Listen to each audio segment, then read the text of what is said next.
আপনারা একবার ডিসেম্বর একবার জুন এই ফাজলামি বাদ দেন। ইলিয়াস আলী, চৌধুরী আলম সহ, সুমন সহ হাজার হাজার যেসব জাতীয় নেতৃবৃন্দ, ছাত্র নেতৃবৃন্দ, যুব নেতৃবৃন্দ, যাদেরকে আমরা এখনো হাতে পাই নাই, এই অপরাধের জন্য হাসিনার আমি ফাঁসি দাবি করছি।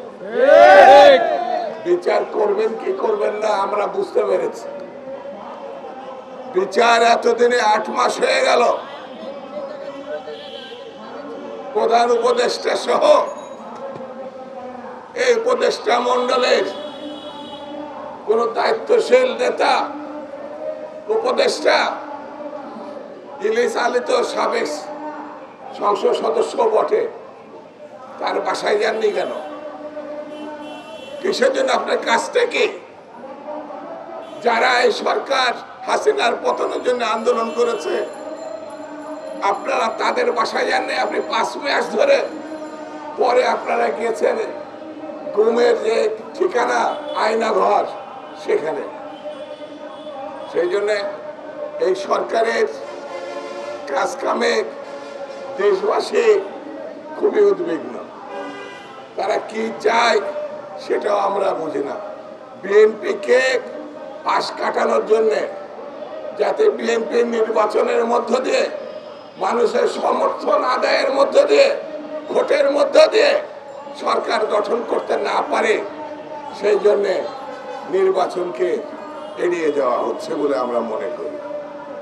আমরা মনে করি বাংলাদেশে যে এখন অবস্থা দাঁড় করানো হয়েছে, তাতে ষড়যন্ত্রকারীরা যারা গণতন্ত্র গত 15-16 বছর ধরে ধ্বংস করেছে, নিশ্চিহ্ন করেছে, তাদেরকে কোনো না কোনো ভাবে রক্ষা করা হচ্ছে, কোনো না কোনো ভাবে ষড়যন্ত্র করার সুযোগ দেওয়া হচ্ছে।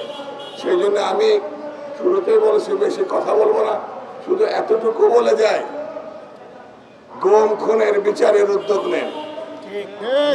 যারা অর্থ লুটপাট করেছে তাদেরকে আইনের আশ্রয় নিয়ে আসেন, যারা এখন চারিপাশে ঘুরে বেড়াচ্ছে, যারা প্রশাসনে আইন শৃঙ্খলা বাহিনীতে ফ্যাসিবাদকে প্রতিষ্ঠা দিয়েছে, রক্ষা করেছে, থাকার ব্যবস্থা করেছে, তাদের বিরুদ্ধে আপনার আইনগত ব্যবস্থা নেন। আর বাংলাদেশে কি করবেন কি করবেন না এটা বড় কথা না, একটি নির্বাচিত সরকার প্রতিষ্ঠা করার জন্য অনতি বিলম্বে একটি রোডম্যাপ ঘোষণা করেন। কবে নির্বাচন হবে, কোন মাসে হবে, কোন সনে হবে, আপনারা একবার ডিসেম্বর একবার জুন এই ফাজলামি বাদ দেন। এইগুলোর জন্য আমরা তৈরি না। আর আপনাকে আগেও বলেছে, হাসিনার যখন তাড়াতে পেরেছে, অন্য ফ্যাসিবাদের জেনে উদ্ভব ঘটে, তাদের তাড়ানো বাংলাদেশের মানুষের 1-2 ব্যাপার।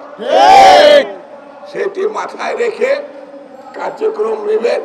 আপনাকে ফুলের মালা দিয়ে গ্রহণ করেছে, ফুলের মালা দিয়ে বিদায় জানাতে চাই। এটাই বিএনপির স্ট্যান্ড এখনো পর্যন্ত। সবাইকে ধন্যবাদ। খুদা হাফেজ। বাংলাদেশ জিন্দাবাদ।